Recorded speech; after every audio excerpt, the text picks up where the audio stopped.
Ciao amici! Benvenuti in questo nuovo video! Se stai studiando l'italiano, probabilmente uno degli argomenti su cui stai avendo più difficoltà è capire come formare tempi composti, quando usare l'ausiliare avere e quando usare l'ausiliare essere. In questo video ve lo andremo a spiegare. Io sono Carlo E io sono Giulia. Se sei nuovo su Piazza Square, iscriviti ora per non perdere nessuno dei nostri video sull'italiano e sull'Italia. Se non hai visto il video in cui spieghiamo tutti i modi e tutti i tempi verbali in italiano, mi raccomando, vai a vederlo per avere più chiarezza su questo argomento. In quel video vi diciamo che ci sono tempi semplici e tempi composti. I tempi composti si formano con un ausiliare, che è essere o avere, e il participio passato del verbo. Guarda questo video fino alla fine perché ti andiamo a spiegare nel dettaglio tutti i casi in cui si usa l'ausiliare avere e tutti quelli in cui si usa l'ausiliare essere. Andiamo a scoprire l'uso dell'ausiliare essere o avere con i verbi transitivi.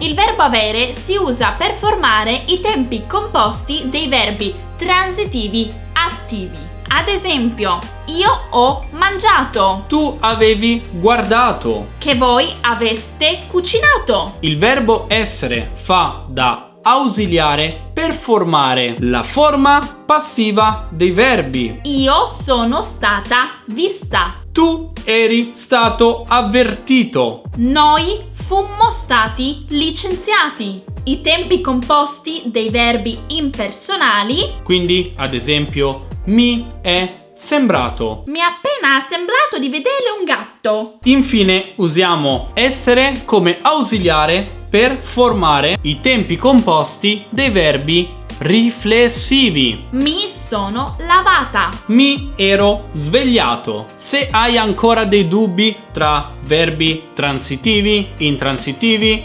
riflessivi, attivi, passivi, clicca sul video che sta spuntando in alto proprio adesso, perché andiamo a chiarire questo argomento. La forma attiva, dove ad esempio abbiamo un uomo che vince una coppa.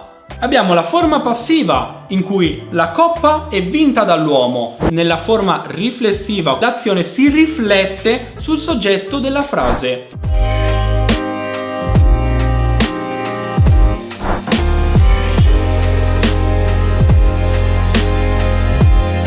Per quanto riguarda i verbi intransitivi, la scelta dell'ausiliare essere o avere non segue nessuna regola particolare. Anche se non c'è nessun criterio costante e regolare, ci sono delle linee guida che possono aiutarvi a capire quando usare uno e quando usare l'altro. In linea generale si usa l'ausiliare avere con i verbi che indicano un'azione compiuta dal soggetto. Ad esempio, io ho dormito o io ho parlato. In generale usiamo l'ausiliare essere quando l'azione è subita dal soggetto. Io sono nato, io sono cresciuto. Oppure con i verbi di movimento. Io sono andato, io sono partito. Anche se in realtà con i verbi di movimento ci sono delle eccezioni in cui si usa l'ausiliare avere. E quindi io ho guidato, io ho viaggiato, io ho camminato.